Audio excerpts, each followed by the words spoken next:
بسم الله الرحمن الرحيم ياسين والقرآن الحكيم إنك لمن المرسلين على صراط مستقيم تنزيل العزيز الرحيم لتنذر قوما ما أنذر آباؤهم فهم غافلون لقد حق القول على أكثرهم فهم لا يؤمنون إنا جعلنا في أعناقهم أغلالا فهي إلى الأذقان فهم مقمحون وجعلنا من بين أيديهم سدا ومن خلفهم سدا فأغشيناهم فهم لا يبصرون وسواء عليهم أنذرتهم أم لم تنذرهم لا يؤمنون إنما تنذر من اتبع الذكر وخشي الرحمن بالغيب فبشره بمغفرة وأجر كريم إنا نحن نحيي الموتى ونكتب ما قدموا وآثارهم وكل شيء أحصيناه في إمام مبين واضرب لهم مثلا أصحاب القرية إذ جاءها المرسلون إذ أرسلنا إليهم اثنين فكذبوهما فعززنا بثالث فقالوا إنا إليكم مرسلون قالوا ما أنتم إلا بشر مثلنا وما أنزل الرحمن من شيء إن أنتم إلا تكذبون قالوا ربنا يعلم إنا إليكم لمرسلون وما علينا إلا البلاغ المبين قالوا إنا تطيرنا بكم لئن لم تنتهوا لنرجمنكم وليمسنكم منا عذاب أليم قالوا طائركم معكم أئن ذكرتم بل أنتم قوم مسرفون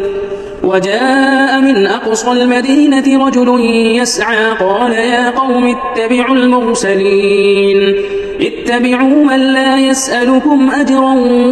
وهم مهتدون وما لي لا أعبد الذي فطرني وإليه ترجعون أأتخذ من دونه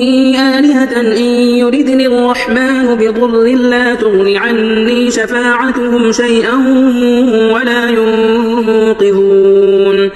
إني إذا لفي ضلال مبين إني آمنت بربكم فاسمعون قيل ادخل الجنة قال يا ليت قومي يعلمون بما غفر لي ربي وجعلني من المكرمين وما أنزلنا على قومه من بعده من جند من السماء وما كنا منزلين إن كانت إلا صيحة واحدة فإذا هم خامدون يا حسرة على العباد ما يأتيهم من رسول إلا كانوا به يستهزئون ألم يروا كم أهلكنا قبلهم من القرون أنهم إليهم لا يرجعون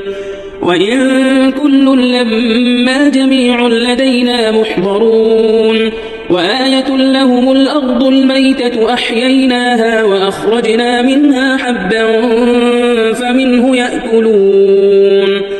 وجعلنا فيها جنات من نخيل وأعناب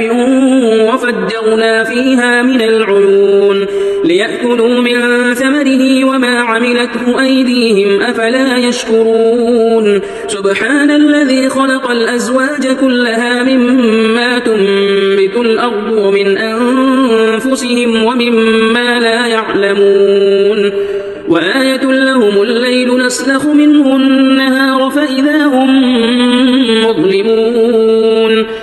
والشمس تجري لمستقر لها ذلك تقدير العزيز العليم والقمر قدرناه منازل حتى عاد كالعرجون القديم لا الشمس ينبغي لها أن تدرك القمر ولا الليل سابق النهار وكل في فلك يسبحون وآية لهم أنا حملنا ذريتهم في الفلك المشحون وخلقنا لهم من مثله ما يركبون وإن نشأ نغرقهم فلا صريخ لهم ولا هم ينقذون إلا رحمة منا ومتاعا إلى حين وإذا قيل لهم اتقوا ما بين أيديكم وما خلفكم لعلكم ترحمون وما تأتيهم من آية من آيات ربهم إلا كانوا عنها معرضين وإذا قيل لهم أنفقوا مما رزقكم الله قال الذين كفروا للذين آمنوا أنطعم من لو يشاء الله أطعمه إن أنتم إلا في ضلال مبين ويقولون متى هذا الوعد إن كنتم صادقين ما ينظرون إلا صيحة واحدة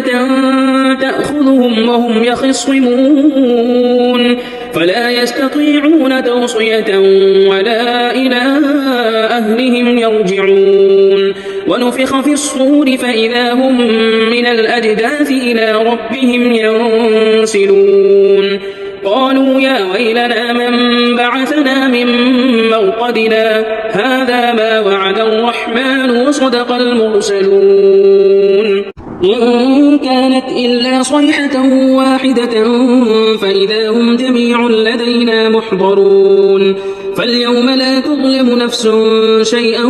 ولا تجزون إلا ما كنتم تعملون إن أصحاب الجنة اليوم في شغل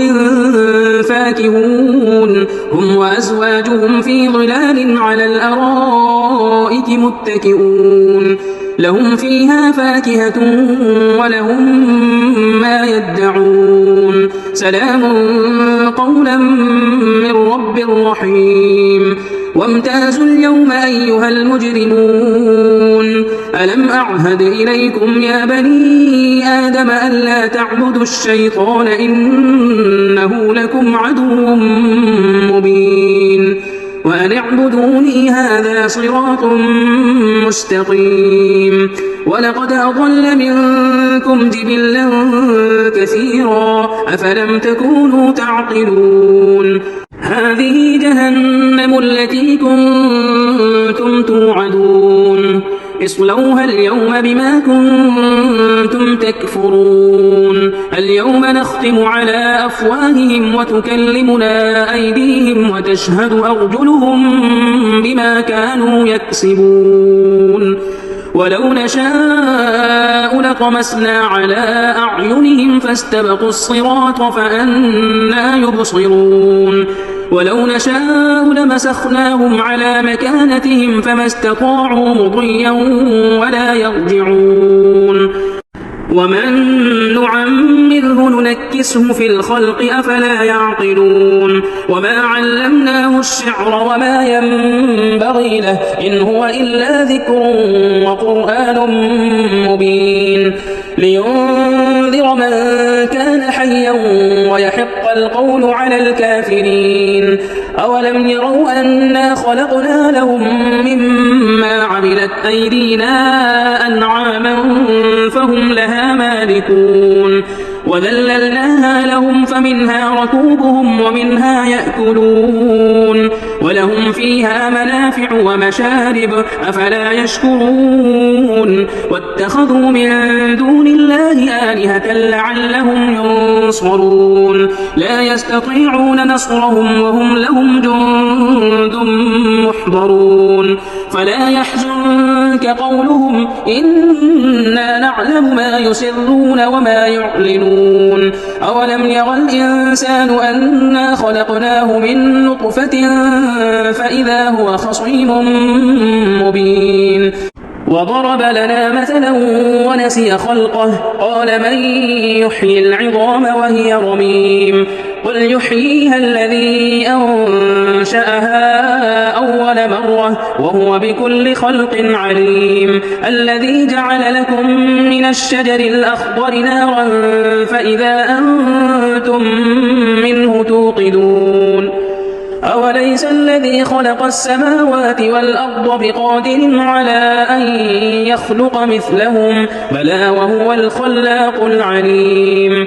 إنما أمره إذا أراد شيئا أن يقول له كن فيكون فسبحان الذي بيده ملكوت كل شيء وإليه ترجعون. بسم الله الرحمن الرحيم. الرحمن علم القرآن خلق الإنسان علمه البيان الشمس والقمر بحسبان والنجم والشجر يسجدان والسماء رفعها ووضع الميزان ألا تطغوا في الميزان وأقيموا الوزن بالقسط ولا تخسروا الميزان والأرض وضعها للأنام فيها فاكهة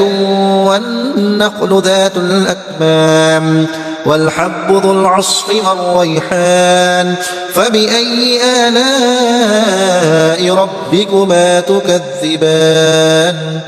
خلق الإنسان من صلصال كالفخار وخلق الجان من مارج من نار فبأي آلاء ربكما تكذبان رب المشرقين ورب المغربين فبأي آلاء ربكما تكذبان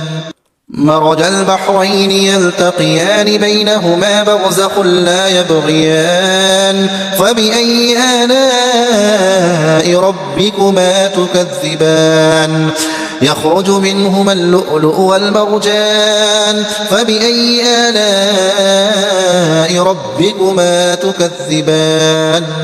وله الجوار المنشآت في البحر كالأعلام فبأي آلاء ربكما تكذبان كل من عليها فان ويبقى وجه ربك ذو الجلال والإكرام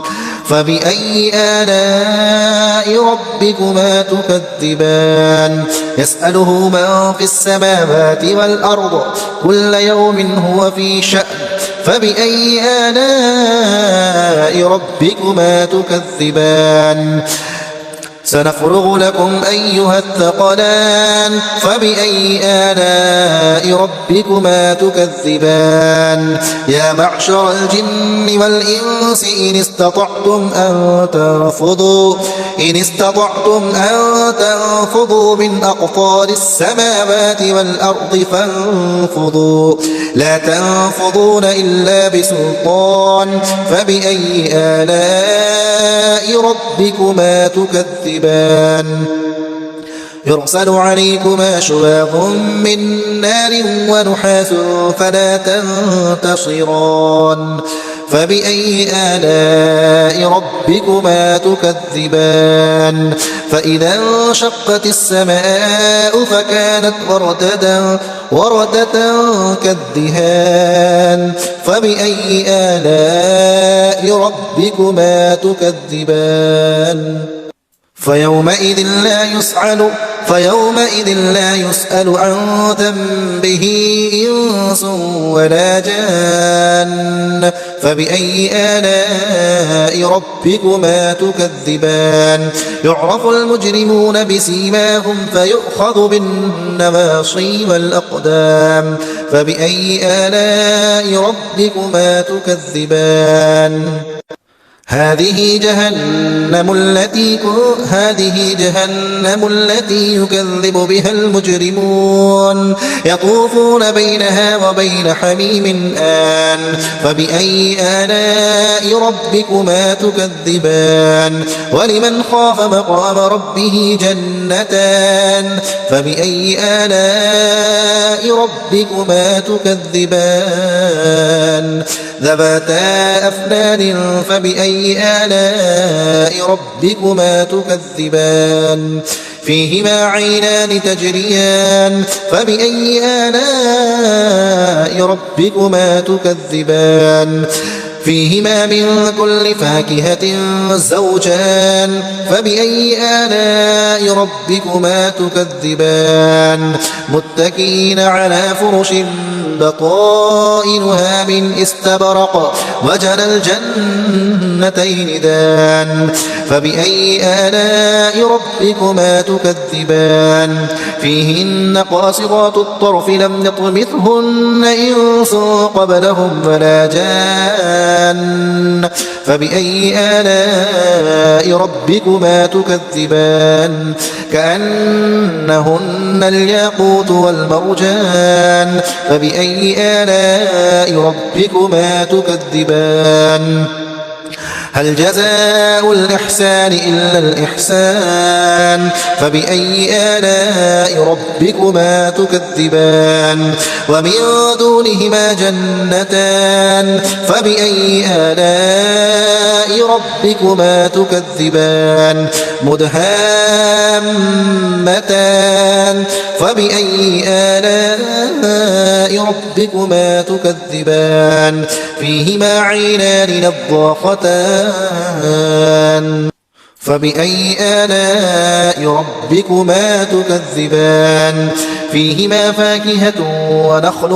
ورمان فبأي آلاء ربكما تكذبان فيهن خيرات حسان فبأي آلاء ربكما تكذبان حور مقصورات في الخيام فبأي آلاء ربكما تكذبان لم يطمثهن إنس قبلهم ولا جان فبأي آلاء ربكما تكذبان متكئين على رفرف خضر وعبقري حسان فبأي آلاء ربكما تكذبان تبارك اسم ربك ذي الجلال والإكرام بسم الله الرحمن الرحيم سورة الواقعة إذا وقعت الواقعة ليس لوقعتها كاذبة خافضة رافعة إذا رجت الأرض رجا وبست الجبال بسا فكانت هباء منبثا وكنتم أزواجا ثلاثة فأصحاب الميمنة ما أصحاب الميمنة وأصحاب المشأمة ما أصحاب المشأمة والسابقون السابقون أولئك المقربون في جنات النعيم ثلة من الأولين وقليل من الآخرين على سرر موضونة متكئين عليها متقابلين يطوف عليهم ولدان مخلدون بأكواب وأباريق وكأس من معين لا يصدعون عنها ولا ينزفون وفاكهة مما يتخيرون ولحم طير مما يشتهون وحور عين كأمثال اللؤلؤ المكنون جزاء بما كانوا يعملون لا يسمعون فيها لغوا ولا تأثيما إلا قيلا سلاما سلاما وأصحاب اليمين ما أصحاب اليمين في سدر مخضود وطلح منضود وظل ممدود وماء مسكوب وفاكهة كثيرة لا مقطوعة عليهم ولا ممنوعة وفرش مرفوعة إنا أنشأناهن إن شاء فجعلناهن أبكارا عربا أترابا لأصحاب اليمين ثلة من الأولين وثلة من الآخرين وأصحاب الشمال ما أصحاب الشمال في سموم وحميم وظل من يحموم لا بارد ولا كريم إنهم كانوا قبل ذلك مترفين وكانوا يصرون على الحنث العظيم وكانوا يقولون أئذا متنا وكنا ترابا وعظاما أئنا لمبعوثون أوآباؤنا الأولون قل إن الأولين والآخرين لمجموعون إلى ميقات يوم معلوم ثم إنكم أيها الضالون المكذبون لآكلون من شجر من زقوم فمالئون منها البطون فشاربون عليه من الحميم فشاربون شرب الهيم هذا نزلهم يوم الدين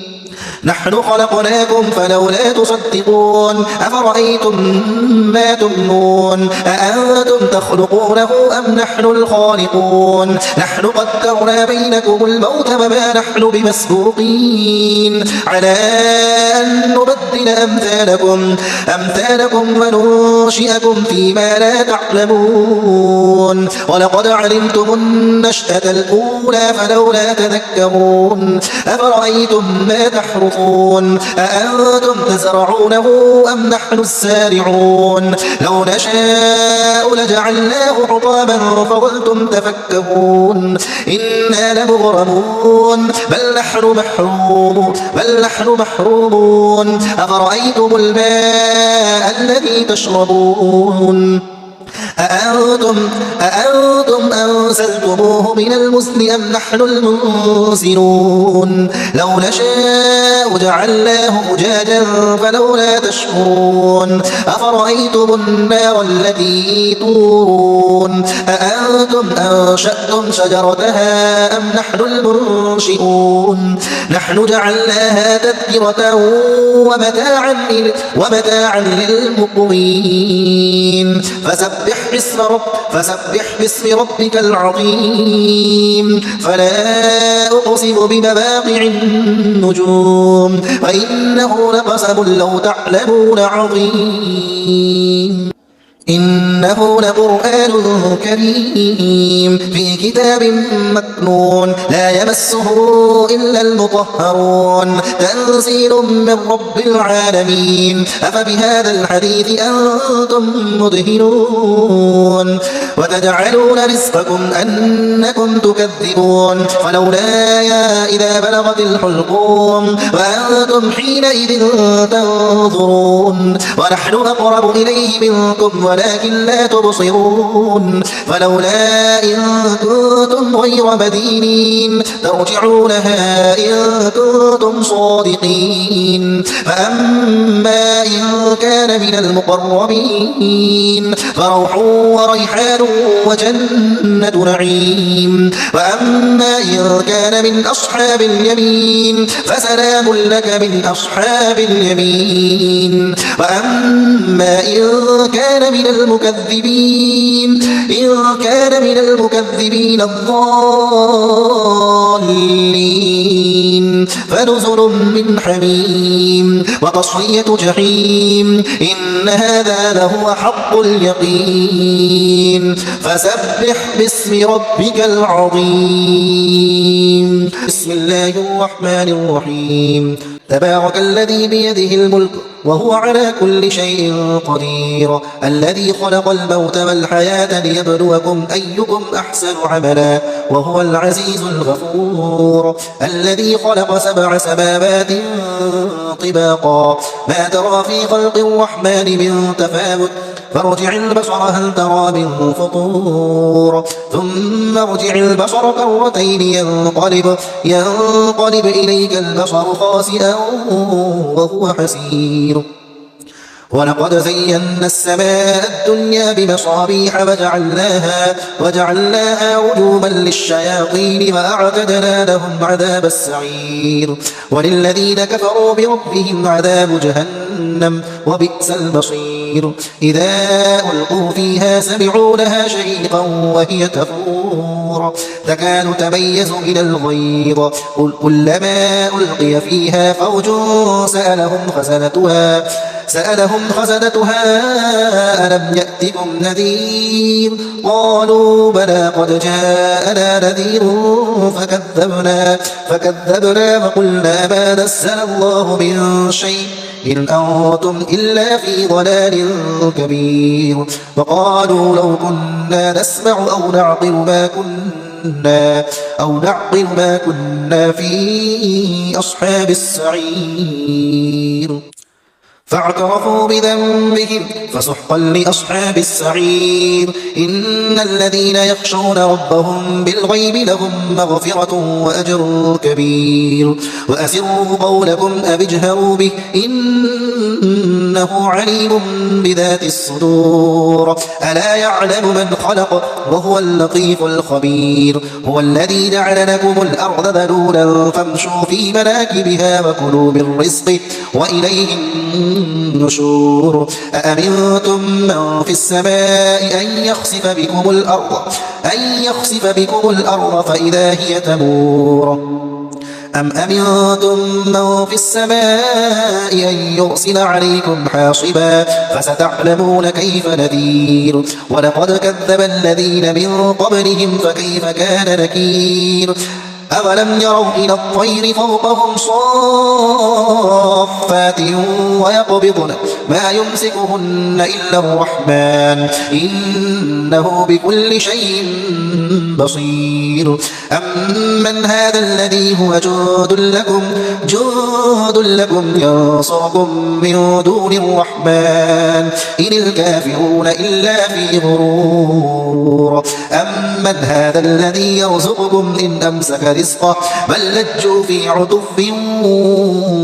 ونفور أفمن يمشي مكبا على وجهه أهدى أمن يمشي سويا على صراط مستقيم قل هو الذي أنشأكم وجعل لكم السمع والأبصار والأفئدة قليلا ما تشكرون قل هو الذي ذرأكم في الأرض وإليه تحشرون ويقولون متى هذا الوعد إن كنتم صادقين قل إنما العلم عند الله وإنما أنا نذير مبين فلما رأوا زلفة سيئت وجوه الذين كفروا وقيل هذا الذي كنتم به تدعون قل أرأيتم إن أهلكني الله ومن معي أو رحمنا فمن يجير الكافرين من عذاب أليم قل هو الرحمن آمنا به وعليه توكلنا فستعلمون من هو في ضلال مبين قل أرأيتم إن أصبح ماؤكم غورا فمن يأتيكم بماء معين صدق الله العظيم.